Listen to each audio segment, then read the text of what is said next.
Gustuhan ko pong magkaroon ng anak. Hmm. Parang binili ko po yung lalaki. Binili mo yung lalaki. Tapos? Gusto ko lang magpabuntis yung paaralin ko sa college.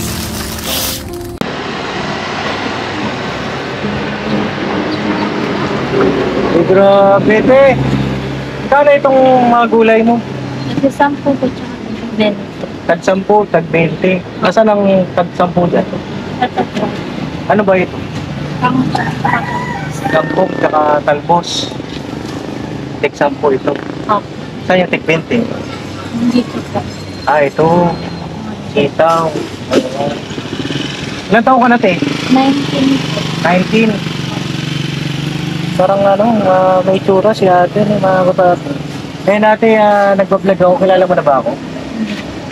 Hindi mo pa kilala. Ako. Kaya ako si Papa Jens TV. Noon siya akong charity vlogger. Eh, nakita ko kasi ang sipag, mga kapapi. Nag-aaral ka pa? Hindi na po. Hindi na. Na-stop po ako kasi na-late din po ako sa ano. Tapos kulang din po kasi sa pera. Kulang sa pera. Opo. Mula nung maliit ka, hindi mo nakilala si Papa. Opo. Alam ko lang po yung name niya. Hindi mo ba siya pinuntahan? Nag-try po akong hanapin kaso yun nga po, pinagtabuyan ko na. Pinagtabuyan ka? Bakit ka naman pinagtabuyan? Ano daw po, kasi di raw po nila ako tanggap. Bakit? Anong hindi nila matanggap sa'yo? Ano daw po, kasi daw po, anak lang daw po ko sa pangalawa. Sa pangalawa? Ayaw daw po nila sa akin. Grabe naman ang sinapit na ito ni April. Kailan yung nangyari na yun? Kailan nangyari yung pinagtabuyan kanila? Ano po, mga nasa 17 years old po po. So 2 years ago. Opo. Anong naramdaman mo nung time na yun? Sakit po, sobra. Sobrang. Kasi mismo kadugo mo hindi ka tanggap. Saan bahay mo? Dito. Ah, nandito. Oh, si nanay sipag Oh. Lanay. Magandang araw. Magandang araw po. Oh, ito si April, anak mo ito? Opo. Oo, nakita namin doon nagtitinda. Ayun na, ito yung bahay ninyo. Opo. Ay, grabe yung bahay, Pwede kami tumuloy, Nay. Sige po, pasok. Oh, tara mga kapapi. Ito, Nay, bigas para sa inyo. Maraming salamat. Okay, well, bakit naiiyak kayo, Nay? Bakit kayo naiiyak? Si April may iyak na rin, Iyak ako. Hirap kasi. Mahirap ang buhay. Mahirap. Dito kayo saan kayo nagluluto, Nay? Diyan po. Saan? Dito na? Ay, grabe naman, Mga kapapi, Magandang gabi mga kaagapay, mga kabisnes, ayan mga kapapi. So ngayon, napanood po natin yung video. Talagang nakakaiyak po talaga, nakaka-touch po yung kwento nila. Parang sa buhay ko, parang first time po makarinig ng kwento na ganon. Grabe. So, hindi ko alam kung paano kinakaya ni nanay yung konsensya, lahat ng sakit, kasi hindi po lahat ay dumaan sa ganyang sitwasyon. Mahirap din po sa part po ni nanay yung ginawa niya yung nakaraan, yun nga sabi niya dun sa unang asawa niya, di ba? So, ang nangyari, anuin natin yung kwento. Ang nangyari kasi yung tatay ni April ay hindi sila kasal. Kumbaga pangalawang asawa lang siya. 'Di ba? So bali anak po sa labas si April. Siguro kasi nga yung unang asawa ni nanay ayun nga naghanap ng iba kasi ang sabi hindi daw siya nagkakaanak. So, yun nagsawa siya siguro kay nanay kaya naghanap ng iba. Pero, yun nga, sa kagustuhan din siguro ni nanay na magkaroon ng ng anak. So nagawa niya yung mga bagay na yun nga yung sabi niya na parang bumili daw siya ng lalaki para lang magkaanak, di ba? Pero napakahirap po sa alam ko lahat ng nanay, mahirap po yung ganyang sitwasyon or ganyang ganyang decision sa kanya.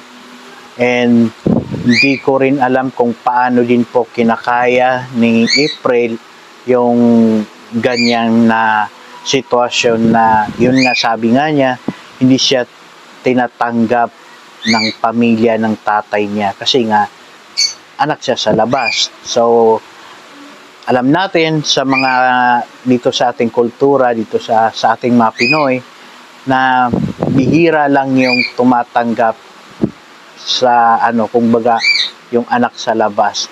Kunwari yung tatay mo may anak sa kabila, bihira lang yung tatanggapin mo yung magiging kapatid mo doon. Pero sana hopefully matanggap din po nila.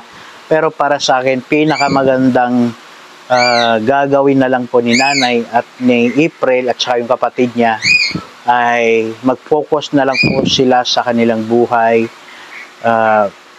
Kung matutulungan si April na makapag-aral muli, makapagtapos, sana doon na lang din siya mag-focus. And maganda rin po yung lumipat sila sa ibang lugar at para hindi po sila nagkikita ng mga pamilya po ng tatay niya, di ba? Ang hirap, sa totoo lang. Mahirap pong ganyan, mahirap sa part ni April kasi nga kahit nagustuhin man niyang makilala yung tatay niya, ayaw din naman ng tatay niya kasi nga hindi nila matanggap doon, di ba? Mahirap. Tapos nakakalungkot din kasi sa kwento ni nanay ay parang may nangyaring may nangyaring hindi maganda kay April, yung bagang parang minumuliste siya, di ba? Grabe, hindi ko kinakaya nung nagkukwento siya. Grabe yung ko sa dibdib, ang sakit marinig. Pero hindi ko na sinali dito. Ayan, sa mga hindi pa po nakapanood, nasa channel po ni Papa Dens TV, panoorin nyo po doon para mas maano nyo po yung buong kwento. Maintindihan ninyo. Kasi sobrang sakit. Alam ko sa mga babae na makakapanood po nito, parang ang masasaktan kayo, may iyak kayo. And sana ipag-pray din natin na maging matulungan si April na para kumbaga umangat din po yung nila, yung level ng kanilang pamumuhay, mapagtapos siya ng pag-aaral kasi kumbaga yun lang din ang magiging foundation ng buhay nila. Kasi kung pagdating sa pamilya, para sa akin parang malabo ng may mabuong pamilya, di ba? So ang tanging magagawa po nila ay mag-focus na lang sila sa buhay nila at magtiyaga, ayan. So si nanay naman talaga namang kumakayod talaga sa buhay kasi nga nagtatanim sila ng magulay. Makikita naman sa video na nagtitinda sila ng gulay, pero nakakalungkot nga kasi after ng senior high, hindi na po napag-college si April. So, nagtitinda na lang siya. Pero, yun nga, napansin ko rin na maganda si April, artistahin din yung itsura niya. And, hindi malabo, basta may mag-guide lang kay April. Hindi rin po siya, kumbaga, madala sa kumbaga, hindi siya matulad sa mga kabataan ngayon na parang gusto makuha ang mga luho, di ba? Magpabungga sa buhay, maging parang maging fashionista lang, di ba? So basta mag-focus na lang siya sa pag-aaral, kung makapag-aral man siya ulit. And after ng pwede na siyang kumbaga may pagmamalaki na siya, di ba? Na napagtapos siya. Yun yung pinaka diyan. Kasi kung sasabihin natin na may pamilya na bubuuin muli, wala na. Hindi na mabubuo yung ganyan kasi nga may nabasa nga ako dati na pag yung pamilya na parang ginawa sa maling paraan ay masisira din po at hindi na rin po yun mabubuo. Kung baga parang